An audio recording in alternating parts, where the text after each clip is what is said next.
The wait is finally over. The animals are ready for the Quad Cities Puppy Bowl that's happening today. We'll get you ready for the big game in less than a minute. WHBF is local for you. This is Local 4 News this morning. Good morning. Thanks for watching, everyone. Thanks for watching Local 4 News this morning. I'm Alexandria Camoni. Redrick is on an assignment, and the big day is finally here. The puppies are getting ready for their moment to shine on the field. The Quad Cities Puppy Bowl is happening today. Local 4's Redrick Terry joins us live from Milan with a preview. Redrick, what's going on right now?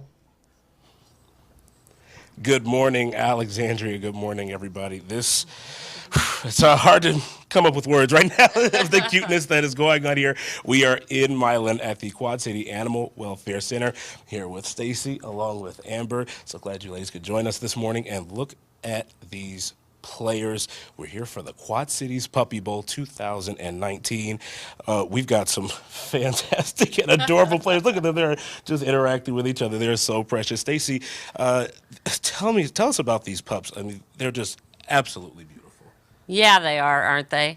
So they are pit mix puppies, we think. They're mixed breeds, so we don't really know, but we would guess a pit mix. Wonderful. And absolutely beautiful. Amber, you know their names, right? They are named specifically after football players. Correct. So we have Sue, Michelle, McCourty, and Grunk. That's too adorable. Which one is Grunk? Do you know which one is Grunk? Which one is Grunk? I think Grunk is this one. Gronk is that one. Yep, Gronk is nice and big and burly like the real one.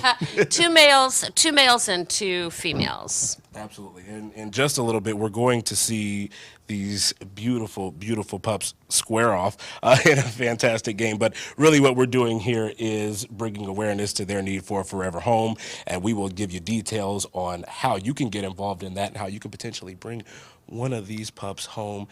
They make great teammates, in case you didn't know. I mean, look at this one. She's just absolutely sitting on my lap, hasn't done anything, just chilling. It is absolutely wonderful. We're so excited. We've got plenty more to come here from Milan as we get the Quad Cities Puppy Bowl going here today. But for now, Alexandria, I'm going to send it back to you for a look at our top stories this morning. Such a cute puppy on your lap right there. Just melts my heart, but we're definitely going to check back in with you in just a few moments. The Red Cross stepped in to help a woman and her 3 kids after they escaped a fire at their home.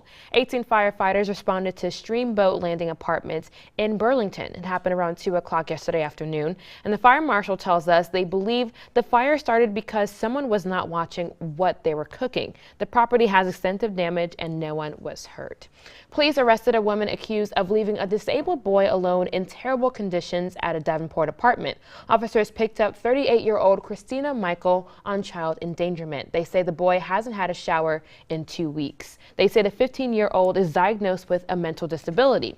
Police found him yesterday in the apartments on West Locust Street. Officers say they found evidence of a bug infestation and dog feces throughout the apartment. The refrigerator, shower, and hot water weren't working. A nationwide search for a new superintendent for the Davenport School District is down to 3 finalists. Eric Nost is one of them. He's currently a superintendent in St. Louis. Another is Robert Kobliski. He's a superintendent in Glendale, Wisconsin. And William Schnenden is an associate superintendent in Davenport. Art Tate announced an early retirement in October. DJ Sneckloth has been filling in since then. The next superintendent will take on the responsibilities of overhauling the special education program and managing a budget deficit. Iowa Governor Kim Reynolds stopped in Davenport yesterday to talk about her mission to improve the state's workforce. She's traveling across Iowa and for the HEALS condition of the state address. Reynolds is talking with business owners to find out how they're doing, and she's focused on making sure there's enough talent to meet the needs of the state's economy. Reynolds talked about a new initiative that exposes kids to different career paths in the state. Really, most importantly, what we want to do is to make sure that kids know there are a lot of different paths to great careers in this state, and the more opportunities that we give them to test run those, I think they find where their passion is at, and sometimes that's a certification, sometimes it's an apprenticeship, sometimes it's a 4-year degree. But the sooner they get to test run all of that, then they're really better prepared, passionate about what they're doing, they're going to be more successful. Students in the Computer Sciences Elementary Initiative, for example, will be matched with businesses to build relationships, find jobs close to home, and stay in Iowa. Raising the amount of the THC levels in medical marijuana and expanding the list of state-approved health conditions. That's what a new bill introduced by Iowa lawmakers, that's what they're pushing for. Rafael Lopez brings us that story. Bipartisan agreement, Senate Republicans and Democrats are on the same page about altering the state's cannabis law. Typically, the last several years have waited until the last minute to put out a medical cannabis bill. That's not going to happen this year. Their proposed bill is looking to raise THC levels in medical marijuana from 3%. What we want to see is people able to trust the program in Iowa more and more to actually address their needs. To more than 13%. This is the issue when we're talking about people with cancer, seizures, Crohn's disease, AIDS. There's got to be some empathy for these people. But other longtime advocates for medical cannabis say there shouldn't be a cap at all. Mr. Chairman, I hope that we can push forward a bill that is like every other state that's working on this issue and essentially gets over the issue of a cap. A representative from Iowa's first ever manufacturer and dispensary of medical cannabis echoed that. The reason we're registered undecided, however, has to do with the 13% cap that would still exist. We have another bill that I believe Senator Zahn's introduced at this point that moves us to a cap on the number of milligrams that a patient can get. The Speaker of the House says she hasn't reviewed the bill and declined an on-camera comment. This bill is still in its early stages. And let's continue now with our Quad Cities Puppy Bowl coverage. We'll send it back to Redrick Terry in Milan ahead of the big game. What's going on, Redrick? Is that puppy still on your lap? We're back here at the Quad City Animal Welfare Center in Milan as we get ready for the Quad Cities Puppy Bowl. We've got our players. I've got Sue, right, Amber? Yep. I've got Sue. You have McCourty. I thought it was Gronk, but it's McCourty. It's McCourty, okay. And then you have? Grunk on top here, and then Michelle right down here. I mean, these are just beautiful pups. Fierce competitors. They're going to have a great time in just a little bit. But first, Stacy, let's talk about their backstory. How did they get here? Yeah, so we were contacted by a rescue, another shelter, and these pups were in horrible living conditions, and they were facing euthanasia. So they asked if we had any space to bring them in, and Amber and her team worked on making sure we had some space available. And then we brought them in and actually put them into foster care. Mm-hmm. Absolutely wonderful that you guys were able to give them another chance. So, speaking of chances, people have a chance to, a very special chance, to potentially bring these fur babies home and give them a forever home. How can they do that? Yeah, so the adoption or the draft process today. How it works is we ask you to come in and find the right match. So find the right pup that you want to take home, or maybe one of their coaches, which are the adult dogs that we have today, or even the cheerleaders, so that's the cats and kittens.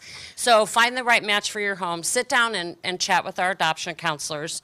And then you fill out an application.